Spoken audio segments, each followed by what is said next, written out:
Welcome back again, our space fam. I hope I'm not sounding like I'm struggling too much after last night's big game. Go Bucks! That's right, Florida native. But I'm excited to get back to some our space stories just for you guys. First up, ex-fiancé, 2-month affair with a coworker. Together 8 years, engaged 1.5 years. D-Day was a month ago. Doing better, but it still sucks. My now ex-fiancé, female 29, and I, male 29, met in 2012, all going to college together. 2 years later, she moved in with me, and we're both still in college at this point. In 2017, I started grad school and was pretty busy most of the time. She played on co-ed teams all the time and played multiple sports. She started constantly playing sports with a male friend, and I didn't think anything of it. She started to become distant and acting out of character. My gut was telling me something else was going on, so I went to her phone while she was asleep and found screenshots that she took of conversation between her and this guy. The actual messages were deleted, but she took screenshots of bits of it for some strange reason. I guess to look back on them. At this point, she was having an emotional affair with this person, and I called her out on it. She was super remorseful, and I shamelessly took her back after 2 weeks of thinking it over. She ended things immediately with the affair partner and never hesitated to communicate and work on herself and our relationship. The thought was always there in my mind of what she did, but she hadn't done anything after this to make me question our relationship. We got engaged in September of 2019, the wedding planned for May 2020, which got delayed and eventually canceled in October of 2020 due to COVID. And because we were just going to do something small, October of 2020, she starts working late, randomly, staying out with girlfriends. She changes all her passwords, and her phone is attached to her hip. I asked for the password, and she gives it. So I thought, none the wiser. But a couple days later, the password is different. She starts doing things totally out of character that throw immediate red flags to the first time she cheated in 2017. I confronted her twice, at the end of October and the end of November, asking what is going on, or am I being insecure? She lies in my face and says nothing is wrong, that she can't wait to marry me soon.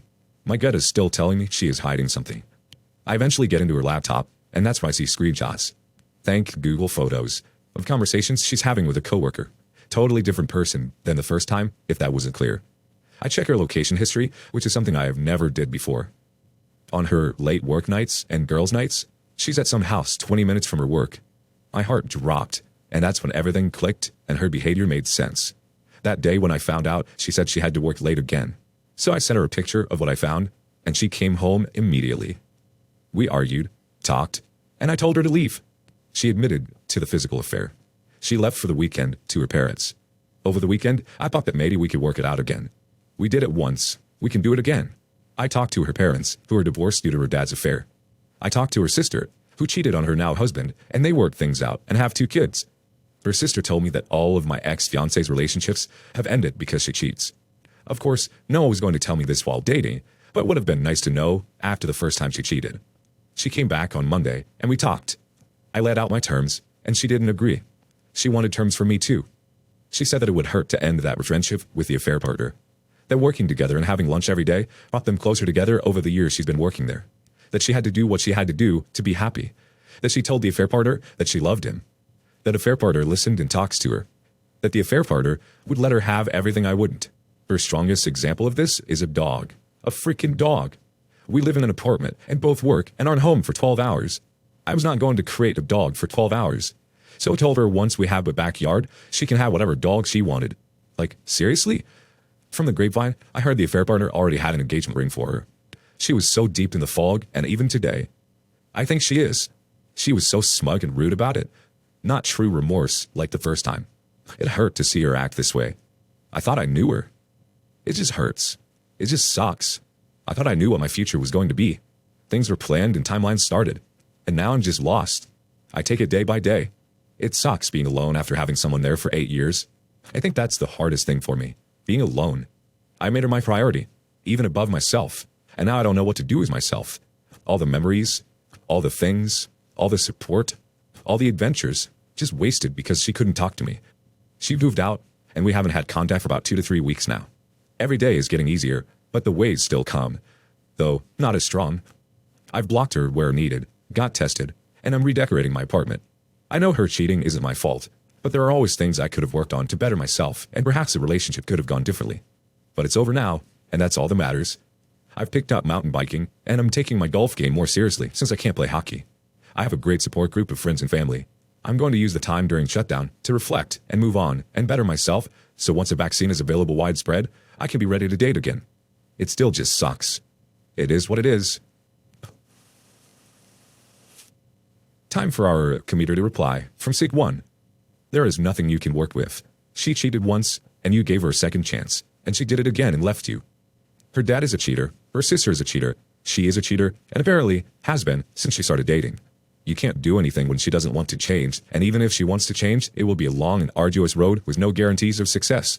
You don't want to go down that path only to find out 6 to 10 years down the road that she can't change.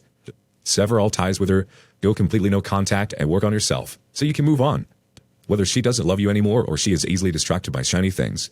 Soon enough, her knight in shining armor will quickly turn into an idiot wrapped in tinfoil, and she will backtrack and try to get back with you, cheat on him, or he will turn controlling because he obviously can't trust her.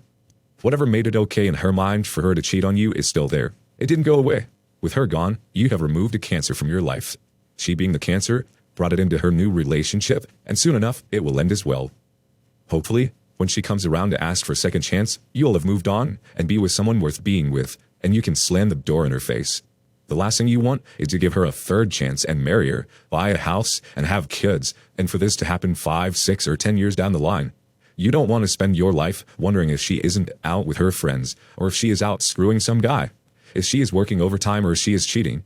You don't want to be the relationship police, especially since she has demonstrated very clearly that she has not learned from any relationship before you and from cheating on you, so it's always guaranteed that she will do this again, whether to you or someone else. In her mind, you are waiting at home for her as Plan B. Work on yourself so that when her relationship inevitably implodes, and it will implode, make sure you are strong enough to push her away. The OP thinks, I have a feeling her sister is telling her the story about it working out later, so it won't surprise me if she does come back. But she won't get a third chance with me. I've told all my family and friends so that I won't go back. I don't want to hear them say, I told you so, when it fails again. The more people I tell, the less it hurts, and the sooner I can move on. All right, moving on to our next story. Seems like it's going to have an interesting perspective. It's called A View from the Other Side. To those who are reading these posts trying to find every way you'd get caught while having an affair, it's never going to work out in your favor. I at one time was the affair partner. I even left my wife and 2 children because I reconnected with the one that got away. I'm in no way at all proud of myself or anything I did during that time. I destroyed my family and hurt my children in ways that I can't understand. This is meant to be a warning for those who aren't happy with their current relationship, and it's my hope that at least one person can benefit from my mistakes. I'm in no way seeking sympathy or understanding from anyone, nor am I trying to justify my deplorable actions. I used to serve in the U.S. military, and as a result, I became depressed from a mix of different things because of that service. My first failure was I denied that I was depressed and never sought help. I was released from my service right before I hit my 14-year mark and was forced back into civilian life. I was not prepared for this kind of life after only knowing the military my entire adult life. Again, I denied the effect that things had on me, and I fell deeper into depression. I closed off to pretty much everyone in my life and just went through the motions. That is until I got a random message on my birthday from an old flame. At first, it was truly innocent catching up and reconnecting with someone who used to be the one. Though slowly, our conversations became more intimate, and we confided in each other the way you would if you were in a healthy relationship. After a few months of this, I admitted that she was my first love, and that I always wondered what our lives would be like if we never broke up. Our conversation started to become more and more like a couple. And honestly, if there wasn't an 800-mile distance, I'm sure it would have been a physical affair also. After a few more months, I had checked out completely when I was home. I was always on my phone and wouldn't spend any time with my ex or my kids. I recognized that I was having an emotional affair, and I hated the thought that I was a cheater. So instead of admitting what I was doing, I decided that I had to leave my then wife. And one day after work, I came home and started packing. I just said to my ex that I didn't love her anymore, and I had to leave. No explanation, no sympathy for what I was doing, and no consideration for what I was doing to 3 people who were supposed to be everything to me. Eventually, I started taking trips to see her, and was making plans to move out there so we could start our new lives. I moved out to where she lived and spent every moment I could with her, taking the time she could have been spending with her family. Yes, she was married and had her own children. Eventually, I met her kids. After she had spent time with them, convincing them that I was better than their actual dad. Soon, we were all taking day trips together, and I was taking over the role of the father figure. After close to a year, I had a few events happen that threatened to leave me homeless for a while, so I moved in with my affair partner and her family. Her husband had a job that kept him away for long periods of time. Dreams come true, right? I was pretty much taking over. During this time, I was expecting her to finally leave her husband for me. It never happened. During this time, I finally started to see just how toxic an affair can be, and is. I got to my lowest point during this time. I blamed everyone except myself for all my problems and was close to just ending everything. Luckily enough, it was about this time that a friend of mine reached out just to see how I've been. I admitted everything to them, even how close I was to suicide. She eventually convinced me that I was completely in the wrong for everything, and the first thing I had to do was end everything with my affair partner. I left my job, which was great, and again moved back to my hometown. It's been a couple years since then, and I'm still dealing with all the chaos my selfishness has caused, not only to my children and ex, but also to my affair partner's family. If you aren't happy in your relationship, please don't go looking for happiness anywhere but inside yourself. Nothing good can ever come from cheating. Any pleasure or joy you may find is very temporary and isn't real. And even if you end up being together with your affair partner, how can you ever have trust? How can they ever trust you? Trust is a cornerstone to any relationship, and without it, you're never going to be happy. I'll get off my soapbox now.